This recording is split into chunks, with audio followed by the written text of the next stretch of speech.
Hello, welcome to the DVD commentary for Identified, my A2 short film. I'm not very good at talking. I will be covering mainly what the aims for the film was, but also how we did it and like how it was influenced, and looking at also the micro elements of cinematography, editing, performance, and mise en scène or mise en scène. I don't know how to fully say that.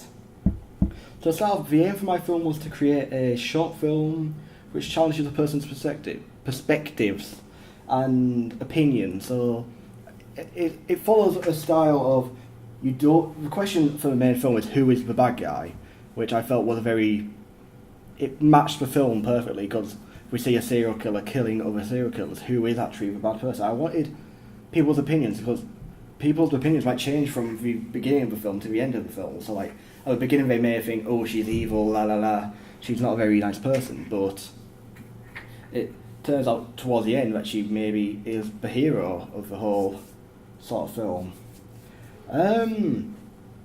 My target audience is the 16 to 25-year-old, which is mainly my area. It's the the year period which I'm in, like that's how old I'm 17, so I felt I would make it for our sort of age. I didn't think it would be lower than 16 because of the darkness which is included in the film, but the film is quite dark in my own opinion, but yeah. Mainly male audience, but I also believe females will enjoy this sort of thing, and crime and noir fans will enjoy this a lot because it features elements from both, such as the styling, the story, that sort of idea. But I also feel like an older fan base as well would also like this, just because it's their sort of style. Like they're used to the old Neo films and such. A few influences for this. I cannot remember when I came up with the idea. I don't know what.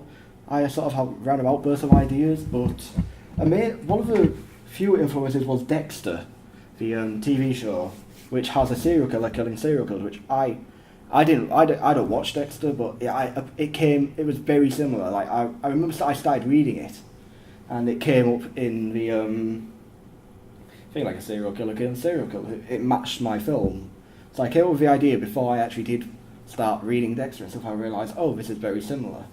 Another influence would be Death Note, the anime series, mainly because I wanted to keep a kind of suspense and also the mystery of Death Note, while it also follows like the crime genre. It follows the crime genre of like, oh, there's a killer and stuff, but no one knows who we are, and like if they get caught, like obviously in this film we see her caught, but we want to learn the actions behind that. And another one is Sin City by Frank Miller, both the comic book and the film. Like I love the style of the film, like the Neo thing with like different colours highlighted. I felt I wanted to use that for the flashbacks which we see in the film, just because I felt it was a nice touch putting it all together. And I believe my film was classed as neo-noir, which is a new kind of it's a new genre. It's changing the objectives of neo noir, not neo noir films, mainly because we have a female protagonist in this one. And normally there would be male and stuff, and the female would be like over damsel in distress and such back in the days. So moving swiftly on to the micro elements and cinematography, there are four of my favourite shots in this film. I'll try and go in the order which they appear.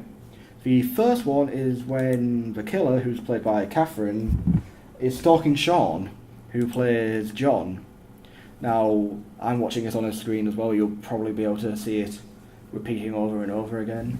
But I just love the way like the depth and stuff creates it creates an idea of, oh, he's being stalked. Like the look and stuff, like it's all set up. I really like the shot and like how it flings. How it like sort of transitions into a new like the other shot, like just the slow turn head as well, which makes it very effective. The scene shortly after is when Ash, who plays Detective, I cannot remember, I believe it's Dave or something, but he plays the detective, and Catherine is once again stood as the killer, and we see a conversation between them. But then when he taps with S, the light goes out. Now I felt this was a really good transition, and also the spacing of the shot makes it so like they're alone, like they're confronted, they're tight together, but there's always black space behind them, which sort of creates a feel of like, oh, she's done for in a way, and also the light going out perfectly timed, which we didn't. That wasn't my original intention, but I felt it worked very well. I'm sorry, my phone's going off. Is it going well? So that's one of the other shots. The shot shortly after the lights go out is the lights go up on Catherine, which I felt was a very... It symbolised that she was alone, and like it was sort of like... Could we hear a monologue go over it? It's sort of her feelings, in a way. Like, I can't really talk much, I just love the lighting and like how it fades into the thing and with the voice and such. And then shortly after we have the Alice bullying scene, which has the Dexter book used, as it's shown Charlotte slapping Catherine with it, and it's laid on the floor. You sort of get like a symbolism thing, like there's a bit of foreshadowing there, which I try to use, because obviously Dexter is about serial killers and stuff, and she turns out to be like this, like how it's foreshadowing mainly. And I just love how it's like set up. So like you see the Dexter book in the foreground, and then in the background you see like the bullying happening, and like how these two events combine together. On to editing. So for the editing, I used mainly simple effects. So I used fade in. I used a fade in and a fade out, but most of the cuts are just mainly normal cuts over and over throughout the thing. The only fade in, I believe, is during John's monologue later on in scene 5, or near towards the end of the film, where he's talking and such like that, and it shows the fade just to show the transition of time. But another simple effect which is used all throughout the film is the use of the program cam, I believe it's called, effect, where basically you can change the saturation of the colour, and that's how it was able to get the noir style of all the characters and such, instead of just the thing. So obviously that coincides with the not present day being in colour and the past being in black and white. So that's mainly how that was done. There was a few simple editing techniques, such as the voice being played over while the title shows up and such. And I believe there's another editing technique where it just steadies the camera just a bit, but it also creates a sort of like eerie effect while it's going on. It makes it look a bit staticky and stuff, which I quite like. So that's mainly how the editing was done. Now moving on to performance. Now every character in this thing, every actor I knew personally, so I knew what they could do and how they could do it. So if they had a smaller role, it's not because they couldn't act as well, it's mainly because I just felt that they fitted the character. So, for example, I use Ash because he has very strong performance skills, as so does Catherine and Charlotte, while they need to use facial expressions more, and Kieran actually, while like someone like say Sean and Rob, they don't talk, but they don't show much emotion either, which kind of works for the piece. Now, I knew I did originally intend for to be 2 cops, but obviously due to changing and such, we ended up only using 1 and timing and such. But I felt with like the 2 performances from both Catherine and Ash, but it collided together. Like it made it feel tense in my own opinion, because he's saying all this bad stuff. I just hit the table. She's saying all this bad stuff and such, but it's not. We don't know about the stuff. I just like how like their performances like sort of work together. And also like because the performers, they are from the AS Performing Arts, they know the stuff, and they were able to follow my directions really clearly, which was a good thing. So like I said, the characters were set as like the characters were up for them, but they fitted the characters. I felt in a way like I don't like a classic example is Catherine and Charlotte. Like we could swap them around, but I don't think it would have been as effective, mainly because of their own personalities and such. So that's mainly the performance side of things, I directed them as I think most of them delivered. Moving on to the mise-en-scene, saying I don't know how to say that. Costume played a massive part in this film, like the style of costume and such. For example, Catherine Young, who plays the killer, had black clothes, but very simple clothes to show sort of like darkness and stuff, but also like to show that she's normal. So, like, for example, there's a scene, we see two main costumes. We have her in the black hoodie, which we see most of the time, and we also see like a sort of more normal denim jacket, which sort of shows it sort of shows the transition between the two characters of like what she used to be and what she was. That the other way, what she is in the film. Ash's clothes, who plays the detective, changes a lot. So he has normal white clothes, and it contrasts with obviously Catherine's black hoodie, which is the main thing. Now, for most of the victims, I used clothes which felt like they would connect with that character. So, for example, we used normal clothes for Charlotte, just but like a bit more posher in a way. Like the green jacket and stuff, it felt like she was more upper class, I would say. Then we had Sean and also Rob, who they went with more sort of scruffier, sort of normal clothes. Like normal clothes were a little more scruffier, as obviously we're drug addicts and such. So I felt that would fit with her. And Kieran obviously wore the suit, which would imply that he was wealthy and that all sort of thing. So basically the costume sort of, it shows where the character is at. So going back to the thing with like the contrast between Catherine and Ash, we see Ash as sort of a good person at first. Well, obviously Catherine's got the black hoodie and such, and we don't know what she's, like why she's so deranged in this thing. But obviously later on in the film we see her just wearing normal clothes in the spotlight scene, so we don't know how it actually ends up. So there's that. So props, we used quite a few different props in this, mainly the knife for when Sean is killed as John. Yes, that's right. Like we had the files and stuff. The files were major importance because we needed to show what they were like. So, for example, we had the missing poster. We had documents from David Brown's business, and we also had a lot of uses of. We used a mugshot for Sean, so that sort of like sums up the characters in a way. Like, I don't fully know, but I felt that would be what the characters would use.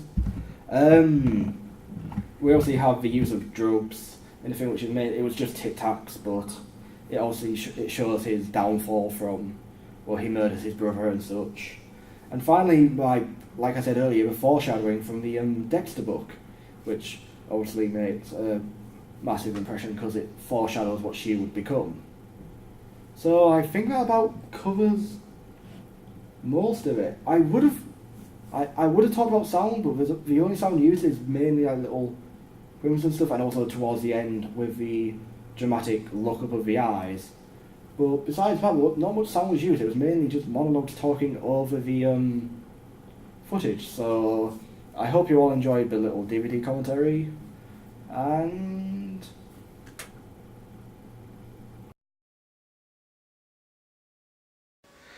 okay, so these people have just watched the final version of the film. If you'd like to say your name. Danny Price, Jake Shears. Okay, so I gathered a few of the cast members. If you'd like to say your name and what role you played. If you want ladies first. My name's Charlotte Booth and I played Alice Cooper. My name's Ashley Smith and I played Officer Peter Davidson. I was surprised because usually I'm not a big fan of short films, and it got me intrigued right from the start. Like even from the costumes used, it opens immediately, that lighting effect where it just brightens up the room, and you can immediately get the idea of the police officer and the suspect. I was like intrigued to why she was there, and it actually kept me interested all throughout because it's still, even though he's putting this evidence together of why these people are dead, it's hard to relate it to her until you get to the very end. You get the final outcome, and that final scene was just Okay, so just to start off, what did you like about the film? We'll start, ladies. First again. Well, I did really enjoy it all, but I quite like the flyers and the kind of flashbacks that really built up the tension and the mood throughout the piece. I thought that really added to the genre of the piece. Yeah. I love the scene where he like taps the light and goes off. Ash? Again, I liked it all. It was really good. Just specifically, I liked the whole context of it all, but I also liked how professional the film looked when watching it back. It was very good, very professional. Okay. 2 thumbs up. I was nitpicking, and it is nitpicking because you've clearly spent a lot of time on it. Maybe some parts of the plot here or there, or like when she's explaining with the businessman that he'd ended up killing his wife. Yeah, he ends up killing he like drugs her and then Yeah. does all his bodies, and like how she knew that to know to kill him, whether he actually didn't do that, and she's like, I don't know. It's just a bit here or there. You have to put a few of the pieces together. Yeah. I do think the death scene of the third victim could have been a bit better. Sean. With Sean, yeah. I do think it could have been a tiny bit more shocking. Yeah. I'm not sure how that would have been achieved, but I didn't find it as frightening as maybe I could have. Incredibly minor nitpick. Oh. Not too keen on the names. It's quite hard to pick what could be improved, but there was just one little tiny thing I just noticed, just like one of the camera angles in one of the scenes. It was just slightly wonky, but it wasn't really a big thing, to be honest with you. But Yeah. Few scenes in, just a few. It's a police show. They do interrogating Ashes to Ashes. I'd probably have to say the bill. For Bill? Is there a reason for that, or just for Bill? yeah, that's mine as well. I don't really watch many films. I don't know, kind of like a horror film, I suppose. No. No. Glenn? I know what it is. No, you don't. Why don't you tell us? It's Okay. No, It's basically noir is an old sort of film style which was used in many gangster movies back in the day, where it's all in black and white and like light playing a massive contrast. Guessing that you didn't know what Brilliant. noir was, do you know what neo-noir is? It's the guy from Matrix. Neo-noir is a new sort of style of noir where there's certain things changed, and the main one for my film, I believe, is that we have a girl playing the main character, as in the old gangster things it would always be men and such. What do you think about like the idea of a female being the main role, and does it make it more effective? It's better contrast because obviously you should get male and female because it's just someone who's gone mental, clearly, because of like an abused with the bully, and she's like just lost her mind and seeing all these people who she interprets as evil, and she probably, that's like the best villains, she probably thinks she's doing the right thing, like she says, who's the bad guy. So yeah, it was better because it should be more variety because it's more believable. I really liked it. I thought, especially since she was a bit of a tomboy, I thought it really kind of challenged the gender stereotype anyway. Yeah. I thought it was more creepy actually that it was all girl doing it. Yeah, definitely. It was good to see like a girl, lady playing a role as what would usually be interpreted by like a boy in a male in a gangster film. It was really good to see. Yeah. It's great that you've got a female lead. That's, like I said, it doesn't happen often in the film industry. However, I don't think her being the film could have had a male lead role, and it still would have done the same. But again, I'm glad you've got a female lead.